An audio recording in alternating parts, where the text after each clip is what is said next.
Racing with the big boys this week up in the Xfinity series at Kansas this week. This is my first week racing in Xfinity. It is not my first race. That went poorly, as you could probably imagine. And it was just the simple things that you learn right away in your first race, like when to expect cars, or well, rather how much cars are going to really pop out from the wall after they make contact, and how much trouble that's going to cause in a field of cars. Certain things like that you learn right away that were frustrating.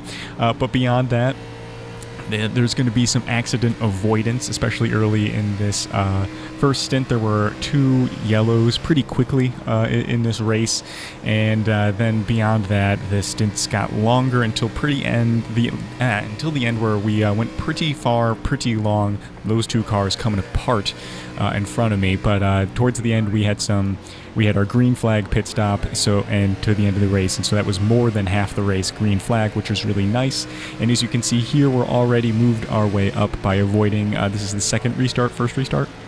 But we were able to really move ourselves up quickly just by avoiding those incidents, and that was really the only name of the game I had here, and that really taught me something about my mentality, particularly about how I've been thinking about these ARCA races, specifically because I've wanted to win and do well in the ARCA races. But here, I was just trying to stay with the group, have a nice finish, and I wasn't trying to ruffle any feathers or anything like that, cause any incidents, make any problems, just to do average, so to say, have long tire runs, rather long tire saving runs, not have some super fast times, not have some super slow times, and I thought that long run strategy would work well for us, and it does. And we're not going to go, we'll let the video develop as it goes, but one thing I really did want to talk about was the difference in step up between going from the regular ARCA racer that I am, the week after day for the week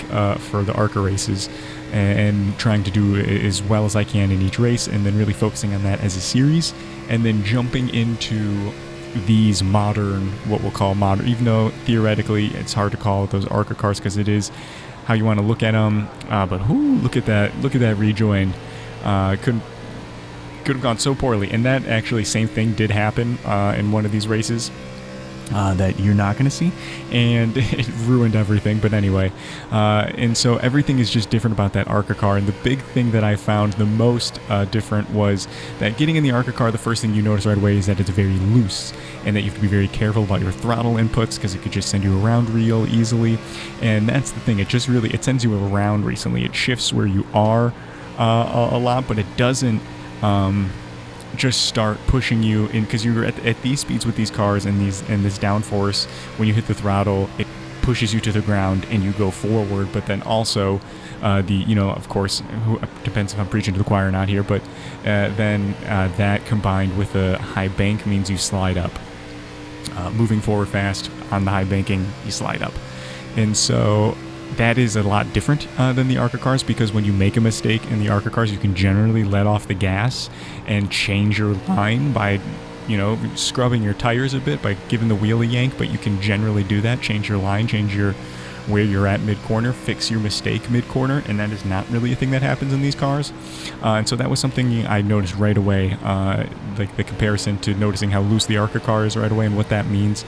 Right away I noticed that this car was not going to be that. And a lot of me getting to grips with this car was wondering, is this car really tight and that I have to really work on a setup, or is it really just the way I was driving? And the answer always to that is the way you're driving, right? There was so much that I learned watching other people race at the beginning of the week at Kansas. There are a lot of course, YouTubers that made the Xfinity Kansas races, which I just was eaten up, loved watching all of them. So I'd love to see that this was an actual popular week race when I went in, because it was just, it makes it all the more fun. And it did, I think, make it all the more competitive. So that was a great time. But so now we're getting into the point of the race where we've been green for a while, and now we're going to, I don't think this is a spoiler alert, we're going to go green the rest of this race going forward. And so everything that everyone is thinking about right now is pit stops. There were, of course, you saw some yellows earlier in the race, and people did pit during those yellows. And you would imagine, since we have 3 sets of tires for this 90 lap race, that people, of course, took tires. And so you can see this Remington car, this purple car in front of us, a few moments ago, came around us and past us, and they must have been one of those cars that pitted under yellow, and it seemed like that was a good strategy. You can see here I had my tires set for a yellow because I had assumed that we would see another yellow before, not just the end of the race, but before our pit cycle. So I was betting that we were going to have a yellow and it was going to be slightly early, so I was going to gamble with the right sides. However, it got past that point in time where now it is where I want both sides to have fresh sets. And we're 10 laps later in the race, and you can see me bounce off the wall there. And the tires are now not holding on. I'm trying to go back and forth between the top and the bottom to see, as the car changes, the lines and what it prefers are different, and you can really, change the characteristics of how you're driving through that. And so I'm trying out the high line, the low line, middle line, always a bad idea unless you're, I think, on like the restarts or with super fresh tires and getting up to speed. Completely miss our pit speed here. Luckily, we were able to keep the car pointed forward, but that could have gone really poorly, and quite frankly, it should have gone even worse. So next time around here, we're pitting in 10th position, as before we were pitting in 6th. So that was a major difference. That was a huge difference, and it's almost like having a drive-through. It's just slightly better because I didn't necessarily, of course, it didn't get down to pit speed, but I got down close and then had to accelerate away. I didn't have to go down pit road all the way down pit speed, but it was a pretty big penalty, and we pop out in around I think 19th position it looked like there. But after things filtered out, and this is about I think it looks like 17 laps after that, about 20 laps after that, we're sitting outside the top 10. So all in all, for beginner stupid mistakes there, I can live with where we're sitting.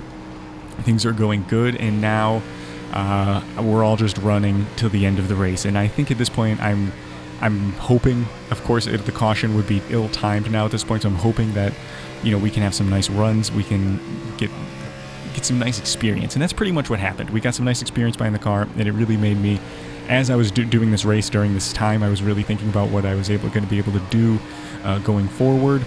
And it made me think about how I'm racing ARCA races now, and for I think next season, whatever series that I focus on, what the focuses on different series are, if that makes sense, are going to shift, and I think it's going to be much more exciting. But also, if you take a look here at the black box, we're looking at our fuel, and we were just sitting outside of our fuel window here. So we let that gray car go in front of us a little bit because it would be better to finish the race than to fight him for position and not finish the race at all. But then the 11 car started coming up behind us, and I wanted to put the hammer down because I guess at a certain point it wasn't quite worth it. And also, the bigger factor there was that if you did notice, or maybe it didn't even show because it wasn't important, that I was able to catch it up pretty quickly, and that we were able to get to the point where we would actually be able to race. And if I was going to be able to catch any draft, which I tried to do instead of go for passes outright, like at this point in time, even though we're not getting the draft, but like I was saying, not focusing on just getting passes outright, but rather being able to save, whether it be entry or exit or getting a draft. So that's the fuel strategy, but at this point it's kind of going out the window the closer we get to the end. Lap 86 out of 90, or rather 87, as I'm trying to pick the best place to be to make a move at this point, and I'm trying to stay inside the top 10. I think that would be really cool to have a single-digit finish for my first Xfinity start. First time in the big boy cars. Learning a lot, and I'm hoping that I'm able to save our tires more than our competitors. But of course, there are some smart people driving around us, and as you can see, we're gonna go to 2 to go, and we're kind of at a bad place. We're out front, and we're sitting in a place where it looks like we can make a move on on paper. It looks like we're gonna be able to make a move on the 8 car, but however, the top 10 is just biting at my heels, and I am much further away from 8th position than I am from losing currently 9th. And there we go, going middle line, which, like we talked about, not great. But I burned some rubber off, getting myself onto the bottom, because was gonna give me the best option for throttle on my run. And here we're gonna catch up to some lap traffic on the final lap, going for fighting for 8th place here. So we're gonna get the position going around lap traffic. Then lap traffic is gonna stay really low on the bottom. However, this Toyota behind us is the 20 car. They had a huge run. I didn't block them early enough. If I had blocked them, I probably could have stopped that huge run and made it somewhat doable for the exit. But I was way too tight, as you can see me yank the wheel. And that's going to be 2 positions gained, or 1 position gained, 1 position lost, 2 positions gained, 1 position lost on the last lap. But I think we did really good for where we were at. We did finish, 9th place there, inside the top 10 for our first Xfinity start. I think that's a good place to be. But yeah, more to come, because I definitely loved that.